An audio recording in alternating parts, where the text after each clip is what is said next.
اللہ کی نعمتوں سے لطف اندوز ہو رہے ہیں. سائنس ٹیکنالوجی میں دنیا میں دوڑ لگی ہوئی ہے, تجارت میں دوڑ لگی ہوئی ہے, اور ہر فیلڈ میں آگے بڑھنے کی کوشش ہو رہی ہے. لیکن جس خدا نے اس کائنات کو بنایا, انسان کو بنایا, اور جو کتاب اس نے آسمان سے نازل کی, اس پہ ریسرچ کرنے کے لیے, اس پہ غور و فکر کرنے کے لیے, اس میں کیا کہا جا رہا ہے اس پہ سر اٹھانے کے لیے یعنی جو بھی نہیں رینگ رہی ہے, کوئی فکر کرنے کے لیے تیار ہی نہیں ہے, اس کو ٹائم ویسٹنگ سمجھا جاتا ہے.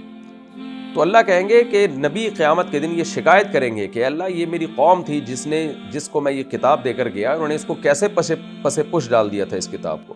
كَذَلِكَ جَعَلْنَا لِكُلِّ نَبِيٍّ عَدُوًّا مِّنَ الْمُجْرِمِينَ. اسی طرح یعنی جس طرح نبی ہم نے آپ کے دشمن بنائے ہیں نا, جو آپ کی لائی ہوئی کتاب کو پسے پش ڈال کے رکھتے ہیں اور آپ پر بیہودہ قسم کے اعتراضات کرتے ہیں, تو یہ آپ تسلی رکھیے, یہ صرف آپ کے ساتھ نہیں ہوا, ہر پیغمبر کے ساتھ ہم نے مجرمین میں دشمن پیدا کیے ہیں. وَكَفَىٰ بِرَبِّكَ, لیکن آپ پریشان نہ ہو, کیوں؟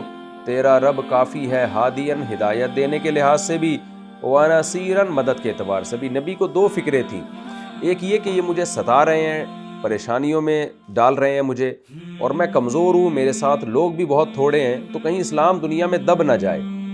دوسری بات یہ کہ اتنے دلائل کے باوجود یہ ہدایت کے راستے پہ آتے کیوں نہیں ہیں؟ تو دونوں باتوں کا اللہ نے جواب دیا کہ اے نبی, تیرا رب ہدایت دینے کے لیے کافی ہے, جس کو دینا ہوگا وہ دے دے گا ہدایت, آپ اس کی فکر چھوڑ دیں کہ اتنے واضح دلائل کے بعد بھی یہ سیدھے راستے پہ چلتے کیوں نہیں ہیں. دوسری بات رہا مسئلہ ان کے ظلم کی, تو نصیرہ مدد کے اعتبار سے بھی تیرا رب کافی ہے, وہ آپ کی مدد کرے گا. دو ہی تسلیاں نبی کو چاہیے تھیں, اور آج بھی جو بھی دین برحق کی دعوت دیتے ہیں, دین کی فکر میں لگے رہتے ہیں, ان کو یہ دو ہی ٹینشنیں ہوتی ہیں کہ ہماری دعوت اتنی مدلل اور اتنی جاندار ہے, تو سامنے والے مانتے کیوں نہیں ہیں, اوٹ پٹانگ قسم کے اعتراضات کیوں کرتے ہیں. تو اللہ نے تسلی دے دی کہ بھائی ہر پیغمبر کے دشمن پیدا ہوئے ہیں, تو جو پیغمبروں کے راستے پہ چلنے والے لوگ ہیں, علماء ہیں, جو پیغمبروں کے وارث ہیں, اسی طرح جو بھی پیغمبروں کے داعی ہیں, پیغمبروں کی طرف داعی ہیں, تو ان کے بھی دشمن ہوں گے. جب پیغمبروں کی دشمنیاں ہوئی ہیں تو ہم کس کھیت کی مولیاں بھائی, ہماری کیا اوقات ہے. جو بھی حق پرست ہوں گے ان کے دشمن ہوں گے, تو حق پرستوں نے ان دشمنیوں کو دیکھ کر ٹینشن نہیں لینی ہے, بلکہ یہ تسلی کرنی ہے کہ ہدایت دینے والا اللہ ہے, آپ نے اپنا کام کرنا ہے, ہدایت اللہ کے ہاتھ میں ہے, اور ان کی پریشانیوں سے مدد اللہ کرے گا, یعنی اللہ بچائے گا. اسباب پہ نظر نہیں رکھنی, بلکہ نظر رکھنی ہے اللہ تعالیٰ پہ.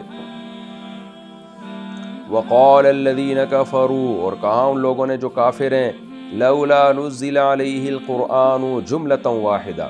یہ ایک الگ نوعیت کا اعتراض ہے. یہ اعتراضات نا سورہ فرقان میں بکھرے ہوئے ہیں, لیکن ہر اعتراض دوسرے اعتراض سے بالکل جدا ہے.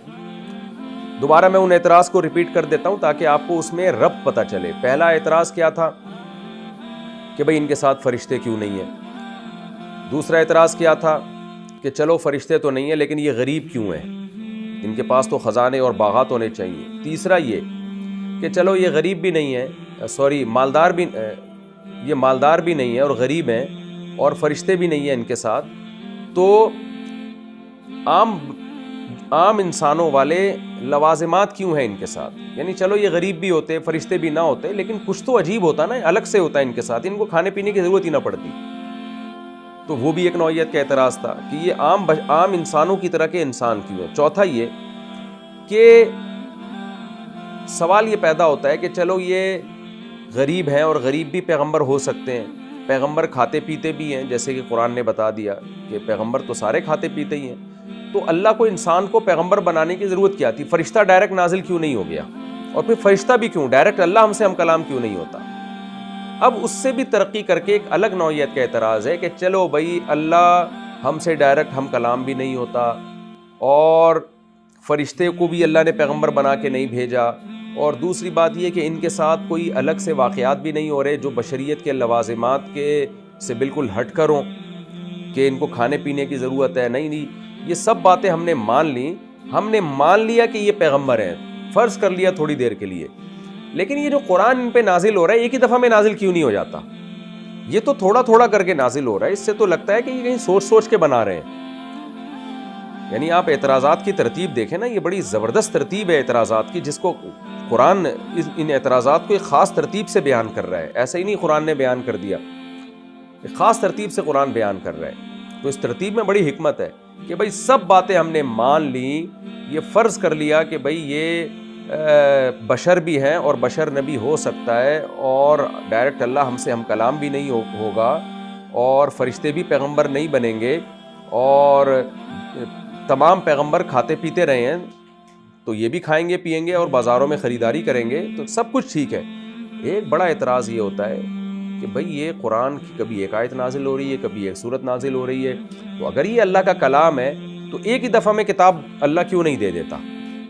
ایک ہی دفعہ میں ہمارے سامنے آ جائے بھئی اللہ کیا چاہتا ہے ہم سے، تو یہ تھوڑا تھوڑا کر کے نازل کیوں ہو رہا ہے؟ اس میں گویا کہ یہ ہمیں شک ہوتا ہے کہ یہ محمد صلی اللہ علیہ وسلم معاذ اللہ سوچ سوچ کے آیتیں بنا رہے ہیں، لہذا یہ اللہ کا کلام نہیں ہے۔ اس کا جواب قرآن دیتا ہے کذالک، ہم نے اسی طرح نازل کیا ہے، کیوں؟ لنثبت بہ فؤادک، تاکہ ہم آپ کے دل کو اس کے ذریعے مضبوط کریں۔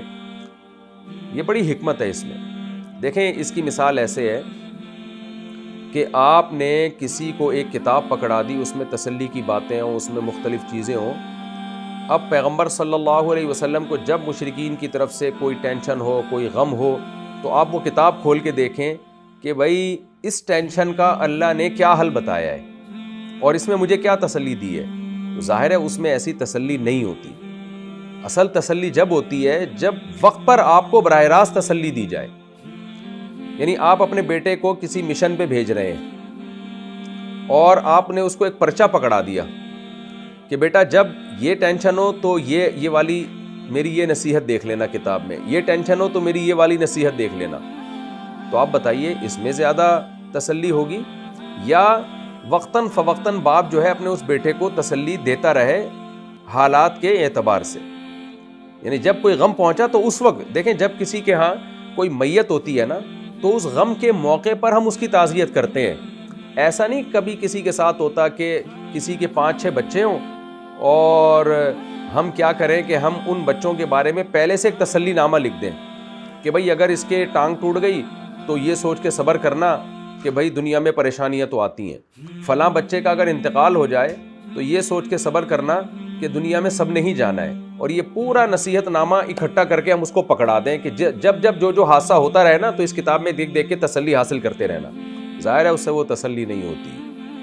تبھی ہم تعزیت کرتے ہیں غم کے موقع پر، جب کوئی غم ہوتا ہے تو عین اس وقت اس کو تسلی دی جاتی ہے نئے سرے سے۔ تو اللہ کہتے ہیں کہ اے پیغمبر صلی اللہ علیہ وسلم، آپ پر جو پریشانیاں آ رہی ہیں اور وقتاً فوقتاً جو آپ کو گائیڈنس چاہیے تو وہ گائیڈنس موقع پر ہوگی تو لنثبت بہ فؤادک، آپ کا دل مضبوط ہوگا۔ اور اگر ایک ہی دفعہ میں ہم نازل کر دیں گے تو اس سے وہ تسلی اور وہ حوصلہ نہیں ملے گا جو عین موقع پہ حوصلہ دینے سے حوصلہ ملتا ہے۔ تو یہ تو قرآن نے ایک حکمت بیان کی ہے، ورنہ صرف یہ نہیں ہے، اس کے علاوہ بھی بہت ساری حکمتیں ہیں جو قرآن نے دوسرے مقامات پر بیان کی ہیں۔ وہ ایک بڑی حکمت قرآن نے کیا بیان کی ہے، انا اوحینا الیک کما اوحینا الی نوح والنبیین من بعدی، کہ ایک ہی دفعہ میں تورات کا ملنا یہ صرف موسیٰ علیہ السلام کے ساتھ ہوا ہے، باقی تو آدم علیہ السلام سے لے کر آپ تک جتنے بھی پیغمبر آئے ہیں ان پر تدریجاً ہی وہی نازل ہوئی ہے۔ کبھی کسی پیغمبر کو پوری کتاب ہم نے ایسے نہیں پکڑا دی ہے سوائے موسیٰ علیہ السلام کے۔ تو موسیٰ علیہ السلام کے تو خاص حالات تھے، بنی اسرائیل کے ظلم سے، فرعون کے ظلم سے بنی اسرائیل کو نجات ملی تھی، پورا ایک خاص واقعات ہوئے، تو اس کے بعد اب اتنا ٹائم بھی نہیں تھا اور بنی اسرائیل اس تمام مرحلوں سے گزر چکی تھی، آزاد ہو چکی تھی۔ تو پھر ان کا مطالبہ تھا کہ ایک کتاب نازل ہو، تو اللہ نے اکٹھی تورات موسیٰ علیہ السلام کو پکڑا دی۔ وہ خاص ایک موقع تھا، ورنہ جو ہمیشہ سے پیغمبروں کے ساتھ ہوتا رہا ہے وہ یہی ہوتا رہا ہے کہ وقتاً فوقتاً وہی نازل ہوئی ہے۔ تو یہ اعتراض کوئی خاص اعتراض نہیں ہے کہ جس کی وجہ سے نبی صلی اللہ علیہ وسلم غم اٹھائیں یا مشرکین اس پہ پروپیگنڈا کریں۔ تمام پیغمبروں پر وہی ایسے ہی نازل ہوئی ہے، آہستہ آہستہ۔ تو ہمارے پیغمبر صلی اللہ علیہ وسلم پر بھی ورتلناہ ترتیلا، ہم نے تدریجاً وہی نازل کیا، آہستہ آہستہ آپ کو قرآن پڑھ کے سنایا ہے تاکہ آپ کو تسلی ملے اور موقع کی مناسبت سے۔ اب اس کی مثال آپ دیکھ رہے ہیں نا، غزوہ احد بعد میں ہوئی ہے، اللہ قرآن نازل کر دیتا اور احد کی آیتیں پہلے آ جاتی اس میں، تو کیسے صحابہ کو تسلی ہوتی؟ وہ تو گویا کہ ایک تقدیر کا علم ان کو دے دیا جاتا۔ پہلے احد کا واقعہ ہوا، پھر احد سے متعلق آیتیں نازل ہوئی، غزوہ خندق کا واقعہ ہوا، پھر اس سے متعلق آیتیں نازل ہوئی ہیں۔ تو ایک دم سے قرآن کو نازل کر دینا یہ تو بالکل حکمت اور مصلحت کے 100% خلاف ہوتا. تو یہ بالکل ایک عجیب سی بات بن جاتی کہ واقعہ بعد میں آ رہا ہے, اس کا تذکرہ اس میں پہلے ہو رہا ہے, تو کہاں سے تسلی ہوتی وہ ایک, بلکہ اس میں تو آزمائش ہی ختم ہو جاتی. اللہ پہلے بتا دیتا غزوہ احد ہونے والی ہے, اس کے بعد تمہیں شکست ہوگی, لیکن شکست پہ تم غم نہ کرنا, یہ اللہ کی طرف سے مقدر تھی. تو صحابہ تو احد میں جانے سے پہلے ہی سمجھ جاتے بھئی ہمیں شکست ہونے والی ہے. تو جو موقع ہوگا وہ آیتیں اس کے حساب سے نازل ہوں گی.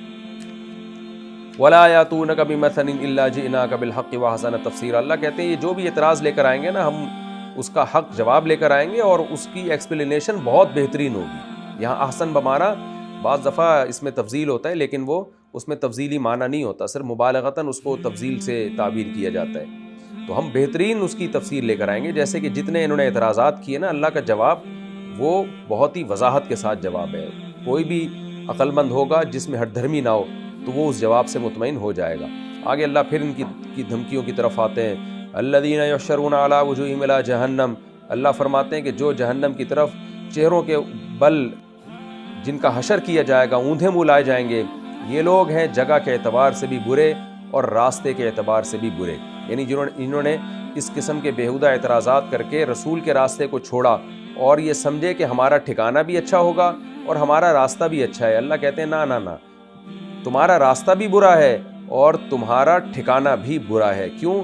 تم تو وہ لوگ ہو جو قیامت کے دن اوندھے منہ خدا کے سامنے جہنم کی طرف لائے جاؤ گے. یہ ہمارا رکوع الحمدللہ کمپلیٹ ہو گیا. اس رکوع میں بھی مشرکین کے بیہودہ اعتراضات کے جوابات ہیں, اور انسان کو اللہ نے تنبیہ کی ہے کہ اپنی صحبت کو اچھا رکھو, اور قیامت کے دن تمہیں افسوس ہوگا کہ کاش میں رسول کے راستے کو راستہ بنا لیتا. اگلے